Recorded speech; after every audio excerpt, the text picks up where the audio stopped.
Shalom, shalom, peuple de Dieu, et bienvenue à la Rhapsodie du mardi 16 novembre 2021. Rhapsodie écrite par le pasteur Chris Oyakilome, et la lecture vous est offerte par les vérités de l'Évangile. Le thème d'aujourd'hui est « Vive par l'Esprit » et le verset de Hébreux 9, verset 14, qui se lit comme suite. « Combien plus le sang de Christ, qui, par un esprit éternel, s'est offert lui-même sans tache à Dieu, purifiera-t-il votre conscience des œuvres mortes, afin que vous serviez le Dieu vivant. » Fin du verset. Le pasteur Christ dit, il est impossible de vivre la vie chrétienne authentique sans le Saint-Esprit.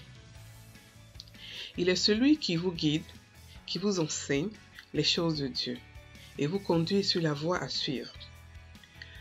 À l'enlèvement de l'Église, la Bible dit, en un clin d'œil, les morts en Christ ressusciteront premièrement.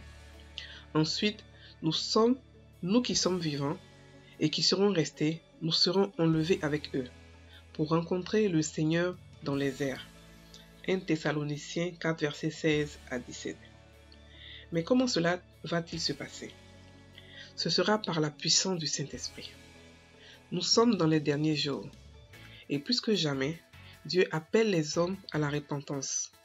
Indépendamment de la destruction, de la haine, des tueries, des meurtres, de la méchanceté et de la violence orchestrée par Satan dans le monde aujourd'hui. La volonté de Dieu est révélée dans 2 Pierre 3, verset 9. Il est dit, « Le Seigneur ne voulant pas qu'aucun périsse, mais que tous arrivent à la repentance. » Cependant, sans le Saint-Esprit, ils ne peuvent pas vivre la vie que Dieu veut qu'ils vivent. Vivre une vie qui glorifie et honore Dieu. C'est par la puissance du Saint-Esprit. Lui seul peut amener les hommes à la repentance et à la reconnaissance de la vérité à propos du salut en Jésus-Christ. Jésus a dit dans Jean 16, verset 8, « Et quand le Saint-Esprit, sera venu, il convaincra le monde en ce qui concerne le péché, la justice et le jugement. » Vivre par l'Esprit est la voie à suivre pour l'enfant de Dieu. La voie de l'Esprit est la voie du succès, de la victoire, de la gloire toujours croissante. Alors, dans votre vie, n'ignorez pas le Saint-Esprit. Soumettez-vous à son influence et à ses conseils en agissant consciemment selon la parole de Dieu. Il est celui qui a le plan de votre réussite. Il vous a créé et sait à tout propos, il sait tout à propos de votre vie et de votre avenir. Il s'est engagé à vous voir terminer votre parcours glorieusement, accomplissant la volonté de Dieu avec joie. Peut-être que vous lisez ceci et que vous n'avez pas encore reçu le Saint-Esprit. Vous pouvez le recevoir maintenant même. C'est très facile.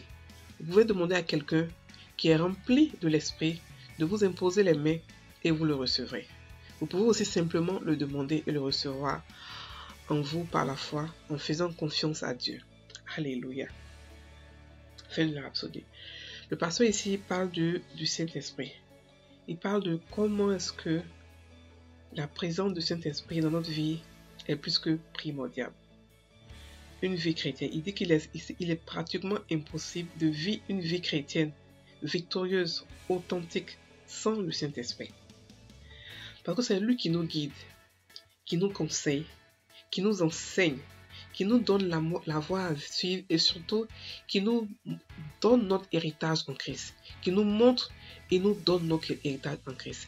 C'est lui qui nous aide à posséder notre héritage, à savoir qui nous sommes, qu'est-ce que nous pouvons faire, quelles sont les habilités que nous avons, quelles sont les capacités que nous avons.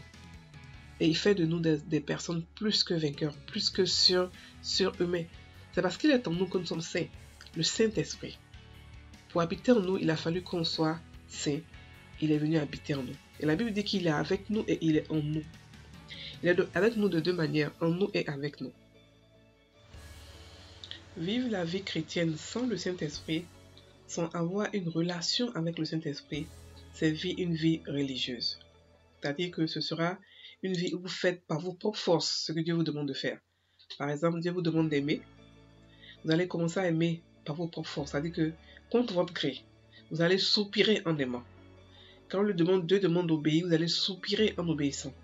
Alors qu'il y a la voie la plus facile, qui est le Saint-Esprit, qui nous aide à faire la volonté de Dieu de manière naturelle.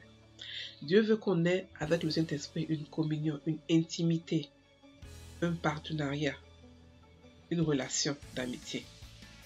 Et le Saint-Esprit est aussi une personne. C'est pas juste une puissance qu'on peut, qu'on peut utiliser quand on veut, non. C'est aussi une personne avec qui vous pouvez parler. Et on peut se soumettre à lui de manière volontaire. La Bible dit que Jésus s'est soumis au Saint-Esprit. Il s'est humilié, il s'est dépouillé, il a été obéissant. Et c'était au Saint-Esprit qu'il était obéissant. C'est pour cela que son ministère a été excellent. Et nous aussi, nous devons faire pareil comme lui. Et le pasteur ici parle de lorsque Jésus va venir nous chercher. Il explique que lorsque la tempête va retentir, les mots en Christ vont partir d'abord et nous aussi, on va partir plus tard, on sera changé. C'est le Saint-Esprit qui va faire cela. C'est lui, son esprit, qui va agir en ce moment. Voilà. Et la parole de Dieu dit que la volonté de Dieu, c'est que personne ne périsse. Et que c'est le Saint-Esprit qui convainc le monde du péché.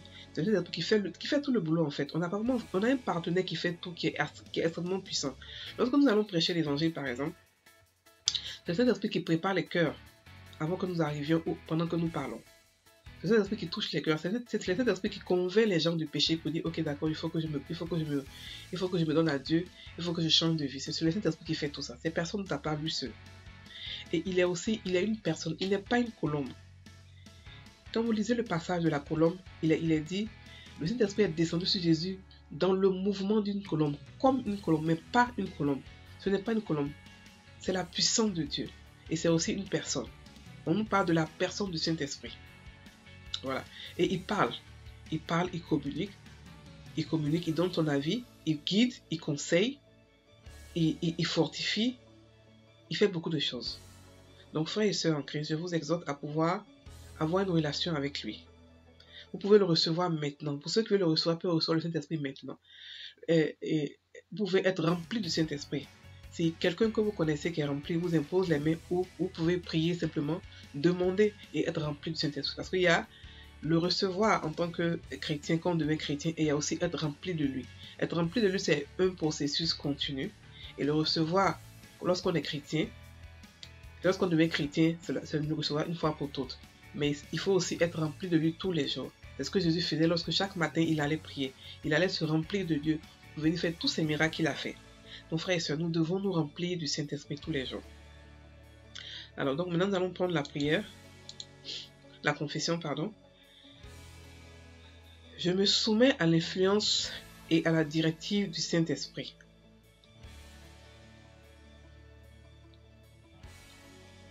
Il est mon aide, mon enseignant et mon guide de tout temps, qui me révèle Jésus-Christ et le révèle à travers moi.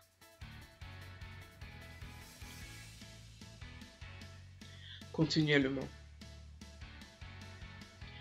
Il sanctifie mon service au Seigneur et me guide dans les sentiers de la justice. Amen. Frères et sœurs en Christ, passez une très bonne journée, soyez bénis.